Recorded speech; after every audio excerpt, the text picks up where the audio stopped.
এই আকাশবাণী গুৱাহাটীৰ মহাবাহু খন্তেক পাছতে পুৱাৰ আঞ্চলিক বাতৰি শুনিবলৈ পাব।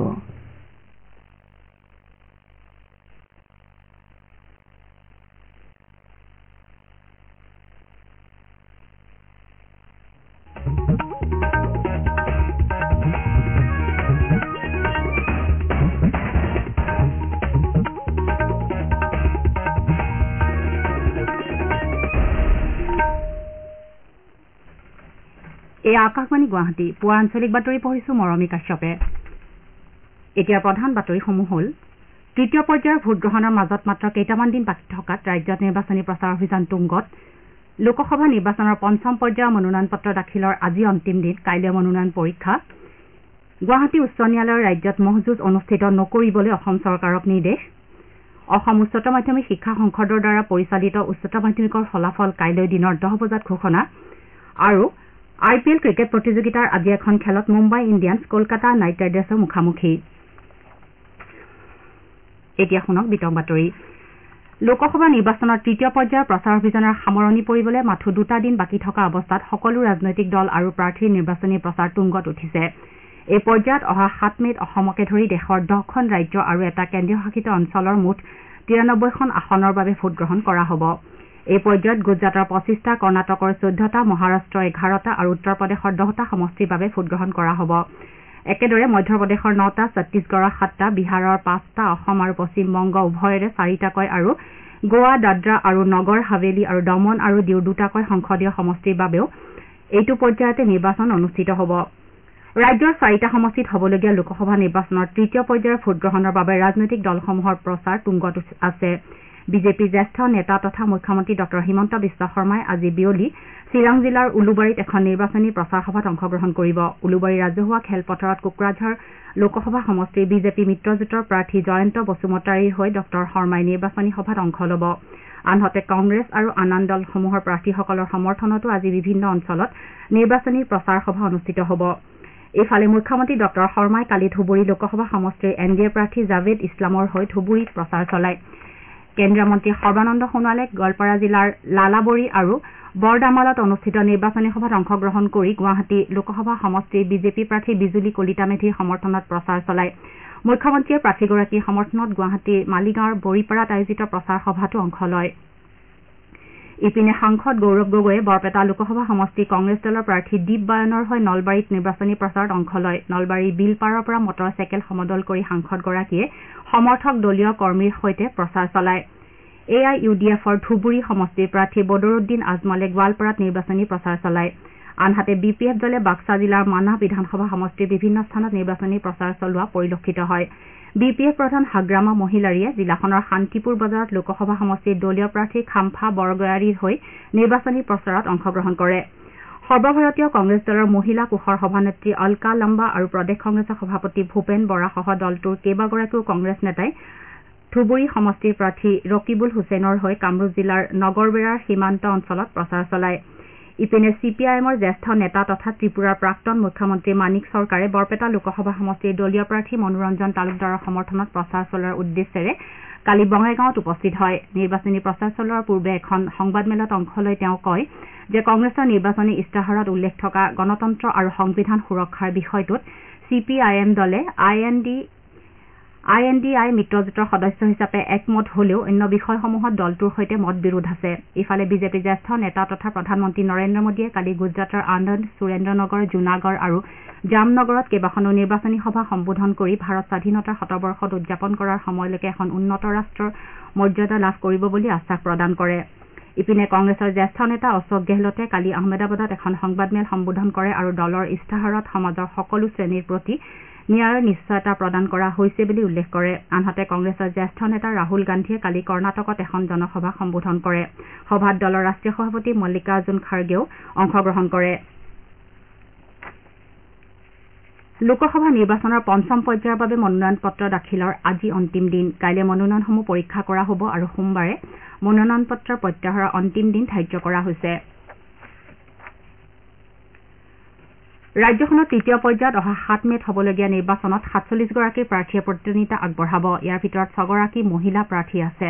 আনহাতে এইটো পৰ্যায়ত 9,516টা ভোটগ্ৰহণ কেন্দ্ৰত 81 লাখৰো অধিক ভোটদাতাই গণতান্ত্ৰিক অধিকাৰ সাব্যস্ত কৰাৰ সুযোগ লাভ কৰিব। ইয়াৰ ভিতৰত 41 লাখৰো অধিক পুৰুষ, 40 লাখৰো অধিক মহিলা আৰু 111গৰাকী তৃতীয় লিংগৰ ভোটদাতা আছে। ৰাজ্যখনত তৃতীয় পৰ্যায়ত গুৱাহাটী, বৰপেটা, কোকৰাঝাৰ আৰু ধুবুৰী এই 4টা সমষ্টিৰ বাবে লোকসভা নিৰ্বাচন অনুষ্ঠিত হ'ব। গুৱাহাটী সমষ্টিত বিজেপি মিত্ৰজোঁটৰ প্ৰাৰ্থী বিজুলী কলিতা মেধি আৰু কংগ্ৰেছ দলৰ প্ৰাৰ্থী মীৰা বৰঠাকুৰ গোস্বামীয়ে প্ৰতিদ্বন্দ্বিতা আগবঢ়াব। ইপিনে বৰপেটা সমষ্টিত এইবাৰ বিজেপি মিত্ৰজোঁটৰ প্ৰাৰ্থী তথা অসম গণ পৰিষদৰ নেতা ফণীভূষণ চৌধুৰীয়ে প্ৰতিদ্বন্দ্বিতা কৰিব। ইয়াৰ বিপৰীতে কংগ্ৰেছ নেতৃত্বাধীন বিৰোধী ঐক্যমঞ্চৰ দীপ বায়ন, CPIMৰ মনোৰঞ্জন তালুকদাৰ আৰু তৃণমূল কংগ্ৰেছৰ আব্দুল কালাম আজাদেও সমষ্টিটোত প্ৰতিদ্বন্দ্বিতা কৰিব। বৰপেটা সমষ্টিত প্ৰায় 17 লাখ ভোটদাতা আছে। আনহাতে কোকৰাঝাৰ লোকসভা সমষ্টিটোত এইবাৰ বিজেপি মিত্ৰজোঁটৰ হৈ UPPLৰ জয়ন্ত বসুমতাৰী, কংগ্ৰেছৰ গৰ্জন মুছাহাৰী আৰু তৃণমূল কংগ্ৰেছৰ গৌৰীশংকৰ শৰণীয়াই প্ৰতিদ্বন্দ্বিতা কৰিছে। ইপিনে ধুবুৰী সমষ্টিত এইবাৰ বিজেপি মিত্ৰজোঁটৰ হৈ অসম গণ পৰিষদৰ জাভেদ ইছলাম, কংগ্ৰেছৰ ৰকিবুল হুছেইন আৰু AIUDFৰ বদৰুদ্দিন আজমলে প্ৰতিদ্বন্দ্বিতা কৰিছে। তৃতীয় পৰ্যায়ত ৰাজ্যখনত গুৱাহাটী, বৰপেটা, ধুবুৰী আৰু কোকৰাঝাৰ সমষ্টিত হ'বলগীয়া নিৰ্বাচনৰ পৰিপ্ৰেক্ষিতত সমষ্টিসমূহৰ অন্তৰ্গত জিলাকেইখনত ভোটগ্ৰহণৰ দিনটোত অৰ্থাৎ 7 মে বন্ধৰ দিন হিচাপে ঘোষণা কৰা হৈছে। এই সময়ছোৱাত স্বাস্থ্যজনিত জৰুৰী সেৱা, প্ৰয়োজনীয় তথ্য পাতি থকা পৰ্যটক আৰু অত্যাৱশ্যকীয় সামগ্ৰীৰ পৰিবহণ সেৱা আদি ৰেহাই দিয়া হৈছে। আনহাতে ভোটগ্ৰহণৰ দিনা ৰাজহুৱা বন্ধৰ দিন ঘোষণা কৰা হৈছে বুলি জিলা নিৰ্বাচনী কোষে প্ৰকাশ কৰে। গুৱাহাটী উচ্চ ন্যায়ালয়ে সমগ্ৰ ৰাজ্যতে মহ যুঁজ অনুষ্ঠিত নকৰিবলৈ অসম চৰকাৰক নিৰ্দেশ দিছে।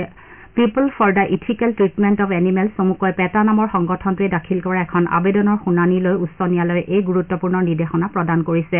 উল্লেখযোগ্য যে অসম চৰকাৰে কেবিনেটৰ সিদ্ধান্তযোগে SOP জাৰি কৰি মাঘ বিহুৰ সময়ত মহ যুঁজ অনুষ্ঠিত কৰিবলৈ নিৰ্দেশনা জাৰি কৰিছিল।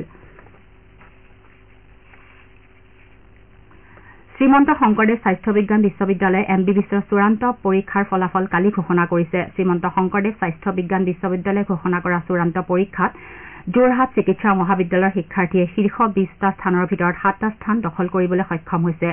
কৃতিত্বৰে উত্তীৰ্ণ হোৱা শিক্ষাৰ্থী কেইগৰাকী হৈছে বিক্ৰম সূত্ৰধৰ, মধুসূদন কলিতা, বিদিশা ৰয়, ইভলিনা যোগী, আৰমান আহমেদ, ৰক্তিম হাজৰিকা আৰু জ্ঞানদীপ চহৰীয়া।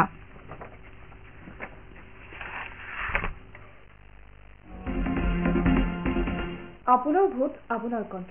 ভোটৰ শক্তিৰে নিৰ্মাণ কৰক সুস্থ গণতন্ত্ৰ। লোকসভা নিৰ্বাচনৰ তৃতীয় পৰ্যায়ত 7 মেত গুৱাহাটী, বৰপেটা, ধুবুৰী আৰু কোকৰাঝাৰত পুৱা 7 বজাৰ পৰা সন্ধিয়া 5 বজালৈ হ'বলগীয়া ভোটগ্ৰহণত গণতান্ত্ৰিক অধিকাৰ সাব্যস্ত কৰি শক্তিশালী গণতন্ত্ৰৰ অংশীদাৰ হওক।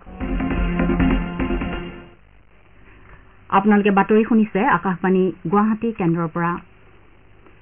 অসম উচ্চতৰ মাধ্যমিক শিক্ষা সংসদৰ দ্বাৰা পৰিচালিত উচ্চতৰ মাধ্যমিকৰ ফলাফল কাইলৈ দিনৰ 10 বজাত ঘোষণা কৰা হ'ব। শিক্ষা সংসদৰ পৰীক্ষা নিয়ন্ত্ৰকে এই কথা সদৰি কৰিছে। পৰীক্ষাৰ ফলাফল 10টা ৱেবছাইটত উপলব্ধ হ'ব।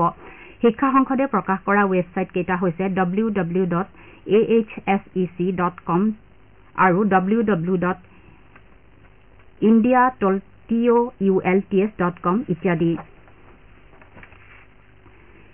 গুৱাহাটী বতৰ বিজ্ঞান কেন্দ্ৰৰ নিৰ্দেশনা মৰ্মে ডিমা হাছাও জিলা প্ৰশাসনে প্ৰতিকূল বতৰৰ প্ৰতি লক্ষ্য ৰাখি সতৰ্কতামূলক নিৰ্দেশনা জাৰি কৰিছে। নিৰ্দেশনা অনুসৰি জিলাখনৰ সকলো শিক্ষানুষ্ঠান কাইলৈ পৰ্যন্ত বন্ধ থাকিব। আনহাতে প্ৰশাসনে জিলাখনৰ লোকসকলক পৰাপক্ষত ঘৰৰ পৰা বাহিৰলৈ নাযাবলৈ আহ্বান জনাইছে। উল্লেখযোগ্য যে বিগত কেইবাদিনো ধৰি পাহাৰীয়া জিলাখনত বৰষুণ অব্যাহত আছে। ধাৰাসাৰ বৰষুণৰ বাবে জিলাখনত স্বাভাৱিক জনজীৱন ব্যাহত হৈছে। গুৱাহাটী বতৰ বিজ্ঞান কেন্দ্ৰইও ধুমুহা, বজ্ৰপাত আৰু বৰষুণৰ সতৰ্কতা জাৰি কৰিছে। জিলাখনত অভাৱনীয় পৰিস্থিতিৰ সন্মুখীন হলে তাৎক্ষণিকভাৱে জিলা দুৰ্যোগ প্ৰশমন বিভাগক জনাবলৈ আহ্বান জনোৱা হৈছে। ইয়াৰ বাবে প্ৰশাসনে হেল্পলাইন নম্বৰো মুকলি কৰিছে। বৰষুণৰ বাবে হোৱা ভূমিস্খলনৰ ফলত জিলাখনত ৰেল চলাচল ব্যাহত হৈ পৰিছে। আনহাতে লামডিং সংমণ্ডলৰ জাতিংগা, লামপুৰ আৰু হাৰাং হাজাও ৰেলপথৰ মেৰামতিৰ বাবে কেইবাখনো ৰেল বাতিল কৰাৰ লগতে 4খন ৰেলৰ চলাচল আংশিকভাৱে বন্ধ কৰা হৈছে। পৰিস্থিতিৰ ওপৰত জিলা প্ৰশাসনে চোকা নজৰ ৰাখিছে। জিলা প্ৰশাসনে এই পৰ্যন্ত কোনো ধৰণৰ হতাহতৰ ঘটনা সংঘটিত হোৱা নাই বুলি প্ৰকাশ কৰিছে। অৱশ্যে কেইবা ঠাইতো ভূমিস্খলনৰ ঘটনা হোৱাৰ ফলত হাফলঙত কৃত্ৰিম বানৰ সৃষ্টি হৈছে। ডিমা হাছাও সংযোগ কৰা পথসমূহ এতিয়াও সুচল হৈ থকা বুলি জিলা প্ৰশাসনে সদৰি কৰিছে। অৱশ্যে এই পথছোৱা মেৰামতিৰ কাম অব্যাহত আছে। ইয়াৰ উপৰি জিলাখনৰ চৰকাৰী কাৰ্যালয়, বেংকৰ কাম কাজ স্বাভাৱিকভাৱে চলি আছে। আজি বিশ্ব প্ৰেছ স্বাধীনতা দিৱস। প্ৰতি বছৰে 3 মেত সংবাদ মাধ্যমৰ স্বাধীনতাৰ মৌলিক অধিকাৰবোৰক স্বীকৃতি দিয়া সমগ্ৰ বিশ্বতে সংবাদ মাধ্যমৰ স্বাধীনতা মূল্যায়ন কৰা, সংবাদ মাধ্যমক তেওঁলোকৰ স্বাধীনতাৰ ওপৰত আক্ৰমণৰ পৰা ৰক্ষা কৰা আৰু বিভিন্ন সময়ত কৰ্তব্যৰ সময়ত প্ৰাণ হেৰুওৱা সাংবাদিকসকলক শ্ৰদ্ধাঞ্জলি জ্ঞাপন কৰাৰ উদ্দেশ্যে এই দিৱস পালন কৰা হয়। তেজপুৰ বিশ্ববিদ্যালয়ৰ গণসংযোগ আৰু সাংবাদিকতা বিভাগৰ উদ্যোগত এই দিৱস উপলক্ষে আজি এখন আলোচনা চক্ৰৰ আয়োজন কৰা হৈছে। অসম উচ্চতৰ মাধ্যমিক শিক্ষা সংসদে উচ্চতৰ মাধ্যমিক প্ৰথম বৰ্ষত নামভৰ্তিৰ ক্ষেত্ৰত কেতবোৰ সাল সলনি ঘটাইছে। শিক্ষা সংসদৰ সচিবে জাৰি কৰা নতুন নিৰ্দেশনা অনুসৰি ছাত্ৰ ছাত্ৰীয়ে প্ৰথম বৰ্ষত নামভৰ্তিৰ বাবে অহা 15 মে পৰ্যন্ত অনলাইন আবেদন দাখিল কৰিব পাৰিব। সংশ্লিষ্ট শিক্ষানুষ্ঠানৰ দ্বাৰা 16 পৰা 18 মেৰ ভিতৰত বাছনি তালিকা আৰু অপেক্ষাৰত ছাত্ৰ ছাত্ৰীৰ তালিকা প্ৰকাশ কৰা হ'ব। আনহাতে 20 মেৰ পুৱা 9 বজাত প্ৰভিজনেল বাছনি তালিকা আৰু অপেক্ষাৰত তালিকা প্ৰকাশ কৰা হ'ব। 20 পৰা 26 মেৰ ভিতৰত ছাত্ৰ ছাত্ৰীসকলে নামভৰ্তি কৰিব লাগিব। আনহাতে 27 পৰা 30 মেৰ ভিতৰত শিক্ষানুষ্ঠানসমূহৰ দ্বাৰা দৰ্পণ পৰ্টেলত নামভৰ্তি নিশ্চিত কৰিব লাগিব বুলি নিৰ্দেশনাটোত কোৱা হৈছে। গোলাঘাট আৰক্ষীয়ে কেইবাঠাইতো অভিযান চলাই বৃহৎ পৰিমাণৰ নিচাযুক্ত দ্ৰব্য জব্দ কৰিছে। নিৰ্দিষ্ট তথ্যৰ ভিত্তিত অভিযান চলাই গোলাঘাট আৰক্ষীয়ে প্ৰায় 3 কেজি ওজনৰ হেৰইন জব্দ কৰে। সৰুপথাৰ আৰক্ষী চকীৰ অন্তৰ্গত এলেকাত অভিযান চলাই 2খন গাড়ীৰ পৰা হেৰইনখিনি জব্দ কৰা হয়। ঘটনা সন্দৰ্ভত আৰক্ষীয়ে 4জন লোকক গ্ৰেপ্তাৰ কৰিছে। ছানৰাইজাৰ্ছ হায়দৰাবাদে যোৱা নিশা হায়দৰাবাদত অনুষ্ঠিত IPL ক্ৰিকেট প্ৰতিযোগিতাৰ এখন ৰোমাঞ্চকৰ খেলত ৰাজস্থান ৰয়েলছক 1 ৰানত পৰাস্ত কৰে। ৰাজস্থান ৰয়েলছে 202 ৰানৰ বিজয় লক্ষ্যৰে খেল আৰম্ভ কৰি নিৰ্ধাৰিত 20 অভাৰত 7টা উইকেট হেৰুৱাই 200 ৰানহে কৰিবলৈ সমৰ্থ হয়। দলটোৰ হৈ যশস্বী জয়সৱালে 40টা বলত 67 আৰু ৰিয়ান পৰাগে 49টা বলত 77 ৰানৰ বৰঙণি আগবঢ়ায়। হায়দৰাবাদৰ ভুৱনেশ্বৰ কুমাৰে 3টা আৰু পেট কামিন্স আৰু টি নটৰাজনে 2টাকৈ উইকেট দখল কৰে। ইয়াৰ পূৰ্বে ছানৰাইজাৰ্ছ হায়দৰাবাদে টছত জিকি প্ৰথমে বেট ধৰাৰ সিদ্ধান্ত গ্ৰহণ কৰি 20 অভাৰত 3টা উইকেটৰ বিনিময়ত 201 ৰান কৰে। দলটোৰ হৈ ট্ৰেভিছ হেডে 44টা বলত 58, হেনৰিক ক্লাছেনে 19টা বলত 42 আৰু এন কে ৰেড্ডীয়ে 42টা বলত সৰ্বাধিক 76 ৰান কৰে। ৰাজস্থানৰ আবেজ খানে 2টা আৰু সন্দীপ শৰ্মাই 1টা উইকেট দখল কৰে। খেলখনত আগবঢ়োৱা উজ্জীৱিত প্ৰদৰ্শনৰ বাবে ভুৱনেশ্বৰ কুমাৰক প্লেয়াৰ অব দ্য মেচৰ সন্মান প্ৰদান কৰা হয়। প্ৰতিযোগিতাত আজি মুম্বাইৰ ৱাংখেৰ ষ্টেডিয়ামত হ'বলগীয়া এখন খেলত মুম্বাই ইণ্ডিয়ানছ কলকাতা নাইট ৰাইডাৰ্ছৰ বিৰুদ্ধে অৱতীৰ্ণ হ'ব। খেলখন সন্ধিয়া 7:30 বজাত আৰম্ভ হ'ব। এতিয়া শুনক আজি গুৱাহাটীৰ পৰা প্ৰকাশিত দৈনিক বাতৰি কাকতসমূহৰ প্ৰথম পৃষ্ঠাৰ বাতৰিৰ চমু অৱলোকন ৰাকিবুৰ ৰহমানৰ পৰা। বৰপেটাৰ CPIMৰ প্ৰাৰ্থী মনোৰঞ্জন তালুকদাৰৰ হৈ বঙাইগাঁৱত প্ৰচাৰৰ সময়ত ত্ৰিপুৰাৰ প্ৰাক্তন মুখ্যমন্ত্ৰী মানিক চৰকাৰে 2019 চনৰ দৰে এইবাৰ বিজেপিয়ে ভোট নাপায় বুলি সংবাদ মাধ্যমৰ আগত উল্লেখ কৰাৰ বাতৰিক দৈনিক অসম কাকতে প্ৰথম পৃষ্ঠাত প্ৰকাশ কৰিছে। লোকসভা নিৰ্বাচনৰ আচৰণবিধি বলবৎ হৈ থকাৰ সময়ত সমীক্ষাৰ নামত প্ৰস্তাৱিত হিতাধিকাৰী আঁচনিৰ বাবে ভোটাৰৰ নাম পঞ্জীয়ন কৰা বন্ধ কৰিবলৈ দেশৰ নিৰ্বাচন আয়োগে ৰাজনৈতিক দলসমূহক নিৰ্দেশনা জাৰি কৰাৰ বাতৰিক আমাৰ অসম দি আছাম ট্ৰিবিউন কাকতে প্ৰথম পৃষ্ঠাত স্থান দিছে। দেশজুৰি শংকাৰ সৃষ্টি কৰা কোভিড প্ৰতিষেধকৰ পাৰ্শ্বক্ৰিয়া সন্দৰ্ভত গৱেষণাৰ বাবে অসম চিকিৎসা মহাবিদ্যালয়ৰ চিকিৎসকৰ এটা দলে কাম আৰম্ভ কৰাৰ বাতৰিক দৈনিক অগ্ৰদূত কাকতে প্ৰথম পৃষ্ঠাত প্ৰকাশ কৰিছে। অসম উচ্চতৰ মাধ্যমিক শিক্ষা সাংসদে উচ্চতৰ মাধ্যমিক প্ৰথম বৰ্ষৰ অনলাইন নামভৰ্তিৰ বাবে শিক্ষাৰ্থীসকলে প্ৰপত্ৰ 15 মেলৈকে পূৰণ কৰিব পাৰিব বুলি উল্লেখ কৰা বাতৰিক অসমীয়া প্ৰতিদিন কাকতে প্ৰথম পৃষ্ঠাত স্থান দিছে।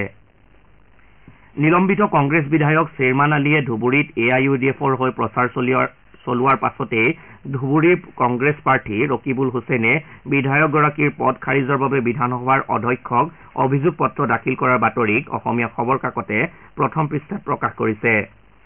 বিশিষ্ট পৰিৱেশবিদ ডক্টৰ পূৰ্ণিমা দেৱী বৰ্মনে লণ্ডনত 2024 বৰ্ষৰ হুইটলি গোল্ড এৱাৰ্ড গ্ৰহণ কৰাৰ বাতৰিক দৈনিক জনমভূমি কাকতে প্ৰথম পৃষ্ঠাত স্থান দিছে। উচ্চতম ন্যায়ালয়ে বাৰ এছচিয়েশ্যনক ইয়াৰ কাৰ্যকৰী সমিতিত মহিলাসকলৰ বাবে অতি কমেও 1/3 পদ সংৰক্ষণ কৰিবলৈ নিৰ্দেশনা আগবঢ়োৱাৰ বাতৰিক দ্য চেণ্টিনেল কাকতে প্ৰথম পৃষ্ঠাত প্ৰকাশ কৰিছে। এয়াই আছিল আজি প্ৰকাশিত কাকতসমূহৰ প্ৰথম পৃষ্ঠাৰ বাতৰিৰ চমু অৱলোকন। ধন্যবাদ ৰাকিবুৰ। বাতৰি শেষ কৰাৰ পূৰ্বে প্ৰধান বাতৰিসমূহ পুনৰ এবাৰ। তৃতীয় পৰ্যায়ৰ ভোটগ্ৰহণৰ মাজত মাত্ৰ কেইটামান দিন বাকী থকাত ৰাজ্যৰ নিৰ্বাচনী প্ৰচাৰ অভিযান তুংগত। লোকসভা নিৰ্বাচনৰ পঞ্চম পৰ্যায়ৰ মনোনয়ন পত্ৰ দাখিলৰ আজি অন্তিম দিন, কাইলৈ মনোনয়ন পৰীক্ষা। গুৱাহাটী উচ্চ ন্যায়ালয়ে ৰাজ্যত মহযুঁজ অনুষ্ঠিত নকৰিবলৈ অসম চৰকাৰক নিৰ্দেশ আৰু IPL ক্ৰিকেট প্ৰতিযোগিতাৰ আজি এখন খেলত মুম্বাই ইণ্ডিয়ান্স কলকাতা নাইট ৰাইডাৰ্ছৰ মুখামুখি এতিয়া বাতৰি ইমানতে অন্ত পৰিল।